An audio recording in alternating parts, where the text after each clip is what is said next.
What up, guys? Nerf news. Drag, you know what time it is. Let's do it. This is the Dreadbolt. So we are fully into what I like to call Leak Week, and Leak Week is when basically Hasbro gives usually tech blogs for some reason. So like we got Wired yesterday. I can't remember what today's blog is or what have you. They send them early in the day some PR information that they're allowed to share, usually early enough that they can write and put together an article and then release it, and then they send the rest of the PR outlets all of the media and information and price points and whatnot. And so we can talk about it at last, finally. So this is the Dreadbolt. Now, this is not one that I'm excited to talk about at last, finally. This is one of the duds. So the great thing about Leak Week is that we get to put together a real good laundry list of everything that we're excited about for Toy Fair so that I know exactly what to focus on for you guys in the time that I get to spend in the showroom. Now, this is not one of those things, I don't think. You're welcome to correct me if I'm wrong, but this is the Dreadbolt. It's a Zombie Strike style stringer firing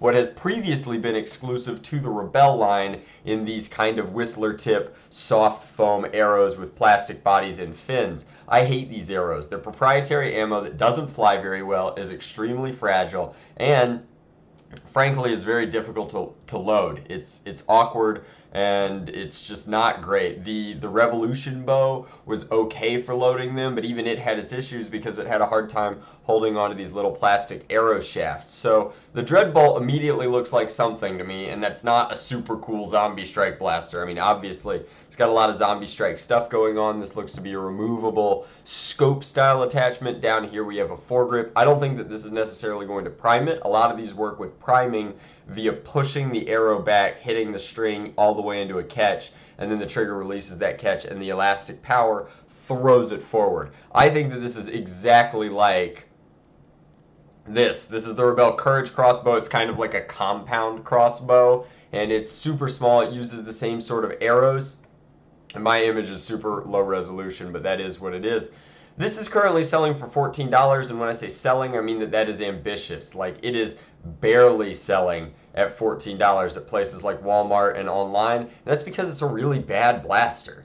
This is no exception. This is going to perform more or less the same, even if the elastic's been upgraded. Like, it's going to get the same sort of crummy performance. These arrows have a bad tendency of, instead of flying like zoo, like Nerf darts, or sometimes Nerf darts do the whatchamacoozit, the whirly birding as they kind of fishtail out. At least they stabilize and eventually go in the direction that you're aiming at. These arrows have a bad habit of flopping while you fire them. So they kind of inchworm, I guess is the best way to put it. You fire and they scrunch and then they come out and then they have to restabilize, and they frequently go in weird directions because of that. I just don't like this whole ammo system, even though like I'm a big fan of not only traditional but also compound archery. Like, I don't know, maybe that's the reason I don't like it, to be fair. Like, perhaps an appreciation for the precision that comes with actual arrows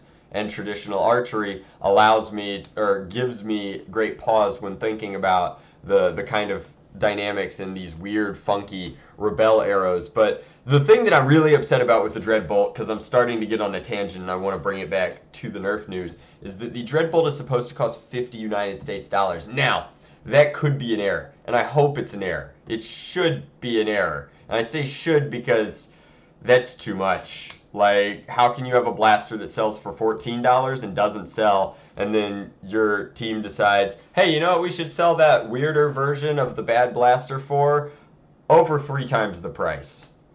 No, that's just bad marketing, I think. So I hope it doesn't cost 50 United States dollars, because I'd like to get my hands on one eventually and make a review for you guys. But if this is 50 United States dollars, then I will probably pass up on it, because it's just not that exciting for me. I do not think that their attempt here, obviously, like, when you have a crossbow that fires arrows and it's Zombie Strike, the first thing that you think of is Norman Reedus in The Walking Dead. And I mean, this is cool. Like, this is a great crossbow.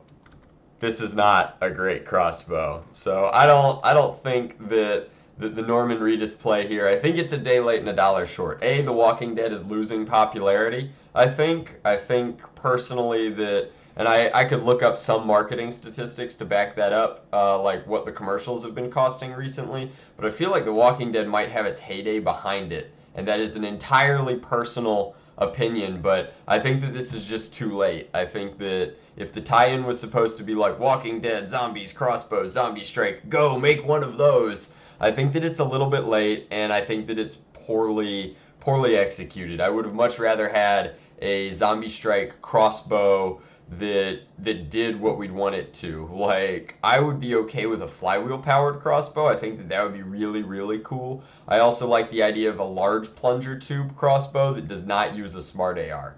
Like something that breech loads, where you prime the crossbow, it opens up a breech, you drop the dart in, and then it fires via massive plunger volume. I think that that would be really cool. Like a high powered crossbow would be much closer to Mr. Reedus's weapon of choice, so to speak. So that's just my opinion. I think that it costs too much. I'm not a fan of the platform in the first place, so I hate to make kind of a downer Nerf news, but luckily I saved the best for last, because the third leak that we have today is sweet, and it's from Alien Menace, and I get to get all excited all over again because I'm really excited for the next Nerf news, which I'll launch in. Again, it takes me about an hour to synthesize these and space them out. So I'll see you guys very soon for the next installment of Nerf News Leak Week edition. Drac out.